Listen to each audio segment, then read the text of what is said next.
Sri Gurubhyo Namaha. Sri Guru Charitra, Chapter 31. Hearing the advice, the young woman requested the sannyasi to tell her how she should behave. The sannyasi explained to her the code of female behavior. He said, "This code is mentioned in the Kashi Khanda of the Skanda Purana. Agastya Muni lived in Kashi. His wife Lopamudra was a great devoted wife. Vindyagiri, a mountain, was a disciple of Agastya. Once Narada came to Vindhya and said, 'Your praise is worthy in all respects, but there is only one thing wanting in you. You are not as high as Merugiri.' Hearing this, Vindhya got enraged and began to grow. He grew so high that he touched the sky. Due to this, the entire country in the south of Vindhya plunged into darkness. Consequently, the Brahmins could not observe their daily rites and sacrifices. The rishis told this to Indra, who went to Brahmadev and narrated this to him. Brahmadev said, 'Agastya is the guru of Vindyagiri. Send him southwards. Seeing Agastya, Vindhya will come down to bow to him. Agastya should then ask him to be in that very position and not to grow high. In this way, this calamity can be removed.' Indra, accompanied by Bruhaspati and other gods, came to Agastya at Kashi. They worshipped Agastya and Lopamudra and praised them. At that time, Bruhaspati narrated the code of behavior of a devoted wife. He said, 'Arundhati, Savitri, Anasuya, Parvati, Lakshmi, Shantarupa, Menaka, Suniti, Sandhya Devi, Suryakanta, Swaha Devi have all been devoted wives. So is Lopamudra, a great devoted wife.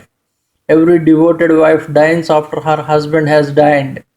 She respects the guests and the elders and greets her husband when he comes from outside. She does not disobey her husband. She worships her husband, thinking him to be Sri Shankar. She serves him in the night and goes to sleep after her husband has slept. She gets up before her husband, cleans the courtyard and sprinkles it with water.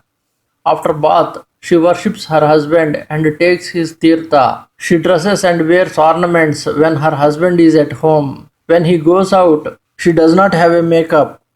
Even if the husband speaks harshly to her, she does not retort. She does not abuse him. When he comes home, she greets him and asks him what he wants. A devoted wife, when she goes out, does not look at other persons and returns home soon.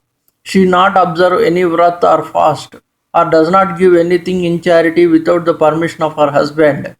If there is some function,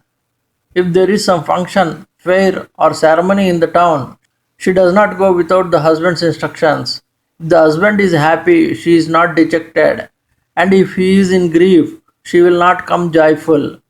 If she is in monthly course, she does not come in front of her husband and does not hear the Vedas. After bath on the fourth day, she gives company to her husband, and in his absence, she only sees the sun.